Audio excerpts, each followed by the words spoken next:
Hello friends, welcome to my YouTube channel success की 90। आज मैं आपसे बताने वाला हूं कि अनुपात और समानुपात के कुछ ऐसे सवाल जो कि बहुत ज़्यादा कठिन होते हैं, लेकिन उनको हम लोग सरल तरीके से कैसे सॉल्व करेंगे।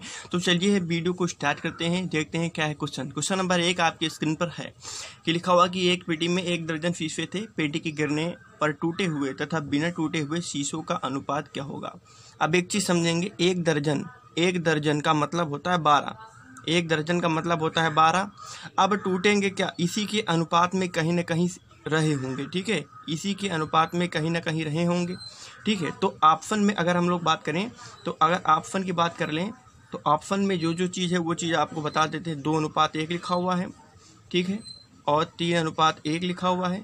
सी 3:2 लिखा हुआ है, और डी ठीक है 7:5 लिखा हुआ है। इस तरीके से लिखे हुए हैं।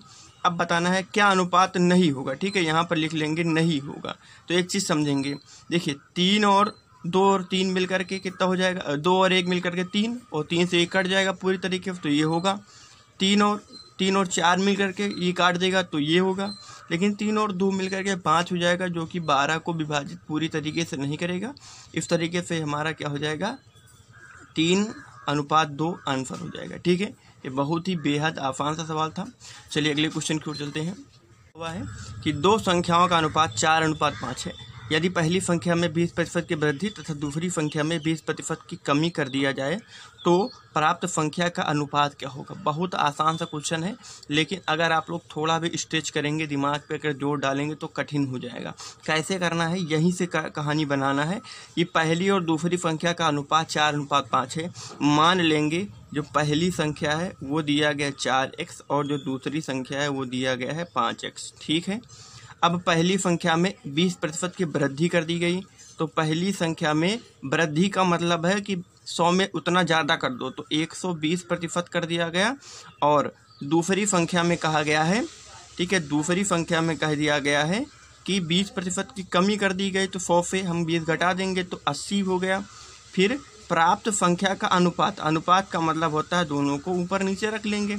अब देखिए बट्टा से बट्टा कट गया, x से x कट गया। ठीक है, 40 20 बार ये कट गया।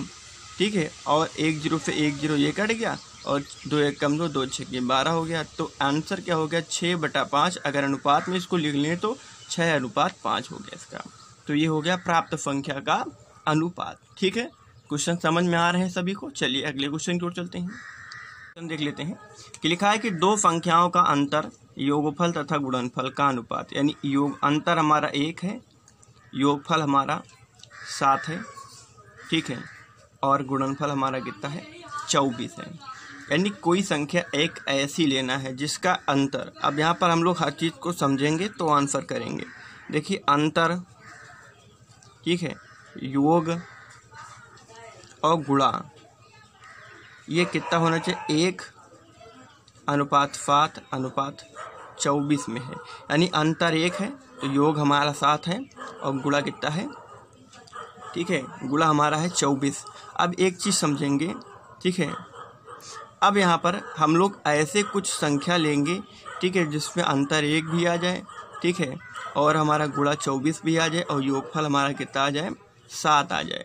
ठीक है, अब देखेंगे समझेंगे। देखिए, ठीक है, अब ऑप्शन में 1 B C D 4 ऑप्शन है, 36 54 48 और 40। अब देखिए इसको अगर ना लगाएं तो हम लोग कैसे करेंगे, बहुत इजी तरीके से करेंगे। देखिए करेंगे क्या, हम लोग गुणा करना स्टार्ट कर देंगे। मान के चलिए इकाई की गिनती का गुणा करेंगे। देखिए 7 चौके 28, एकम 28, यानी आखिरी में हमको गिनती मिली 8। अब ऑप्शन में चेक करेंगे किस आंसर में ऑप्शन मतलब 8 आता है, तो ऑप्शन नंबर सी में 8 आता है, तो यही आपका आंसर हो जाएगा। तो देखा ना, इतना बड़ा सवाल को आप छोटे तरीके से कैसे कर सकते हैं। ठीक है, तो चलिए अगले क्वेश्चन की ओर चलते हैं। देखते हैं कि 3 संख्याओं का अनुपात 3 4 और 7 है, इनका गुणनफल a है। तो ये बताओ, यानी संख्या बताना है, यानी तीनों संख्याएं बताना है, अनुपात दिया गया है। अब एक काम करेंगे, ठीक है, अब एक काम करेंगे, ऑप्शन से ही हमको चेक करना है। अब हम लोग क्या करेंगे, इकाई की गिनती का गुणा कराएंगे। अगर इकाई की गिनती में कहीं लास्ट में 4 प्राप्त हो जाए तो वही आंसर हो जाएगा। तो चलिए चेक कर लेते हैं। देखिए 2 1 कम 2 और 9 दूनी 18, ठीक है। हमको आखिरी में यहाँ प्राप्त हुआ 18, तो लास्ट में 8 है, तो ये नहीं होगा, छोड़ो, ये गलत है। अगला देख लेते हैं। देखिए 5 शून्यम शून्यम और 0 पंचे शून्य, यानी शून्य लास्ट में आया तो भी ये गलत है। अब ये देखो केवल ये और ये, तो NOT चेक कर लेंगे, NOT होगा या ये होगा। तो देखिए 4 दूनी 8 और 8 टाइम 64, तो 60 और 4 आखिरी में कितना आ रहा है, 4 आ रहा है। तो इसका मतलब क्या है, यही आपका आंसर सही, ये वाला आपका आंसर गलत है। ठीक है। अगर आप लोग चाहें तो इन सभी का गुणा, ठीक है, इन सभी का गुणा करेंगे। अगर इन सभी का गुणा करके इससे भाग कराएंगे और जो आंसर आएगा उसका क्यूब निकालेंगे। ठीक है। इनका गुणा करके इनको भाग कराएंगे। अगर आप लोग चाहते हैं तो हम चेक कर लेते हैं करके। ठीक है। देखते हैं एक और तरीका है जिससे रेशियो लिखा हुआ है, 3:4:7 लिखा हुआ है। ये गिनती लाना है। अब तो हमको पता चल गया है, तो देखिए कैसे लाएंगे। एक ऐसी गिनती जो सबसे गुणा कर दें तो ये आ जाए।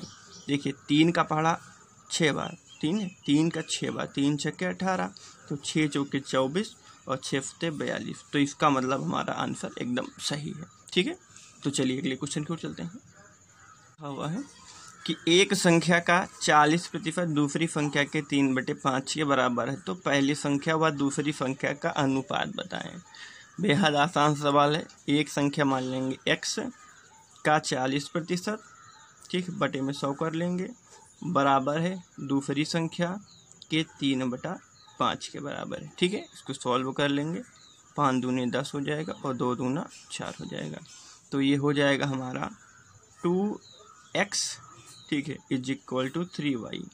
ठीक है। ये y यहाँ पर आ जाएगा, तो x/y = 3 वही रहेगा और बटे में 2 आ जाएगा।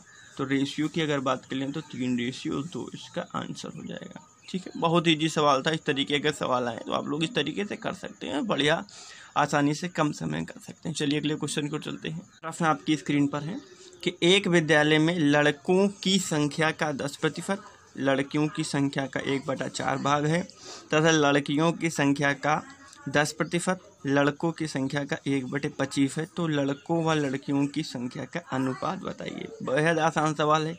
ये जो सवाल है ये होटल मैनेजमेंट में पूछा गया है और SSC परीक्षा 2009 में पूछा गया है। तो चलिए इसको देख लेते हैं कि विद्यालय में लड़कों की संख्या यानी बॉयज का 10% है। ठीक है। बॉयज का 10% है।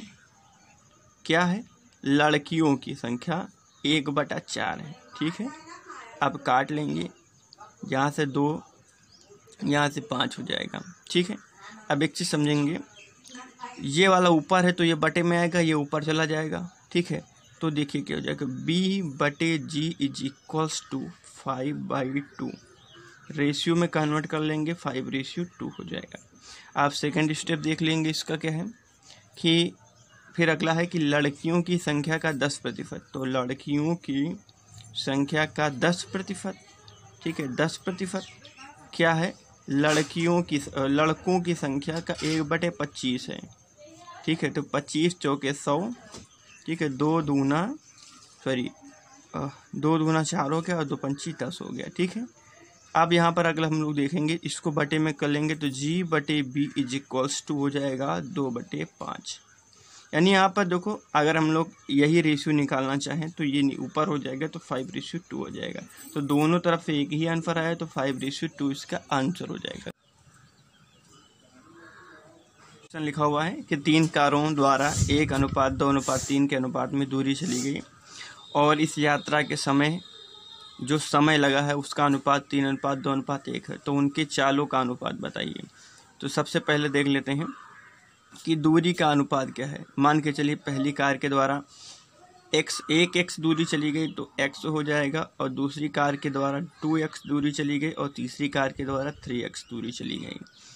अब इस दूरी को चलने में समय कितना लगा है, तो पहली कार के द्वारा लगा समय 3y, इसको मान लेंगे, इसको मान लेंगे 2y और इसको मान लेंगे हम लोग 1y या y मान लेंगे। तो अब इसमें बताना है कि चालों का अनुपात क्या होगा।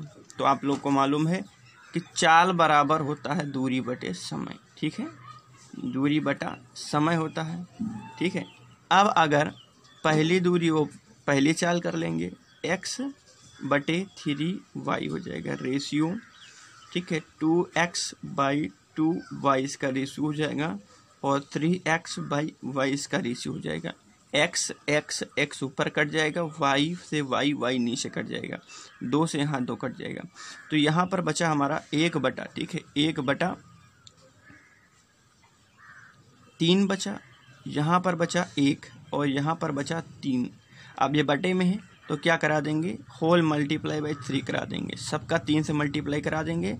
तो देखिए 3 से मल्टीप्लाई यहाँ हुआ, 3 से मल्टीप्लाई यहाँ हुआ, 3 से यहाँ हो गया, ये 3 से ये कट गया। तो यहाँ पर आइए 1/3/9, ठीक है। तो इसमें जो स्पीड, ठीक है, स्पीड का जो रेशियो निकल के आया है वो कितना निकल के आया है, 1/3/9 निकल के आया है।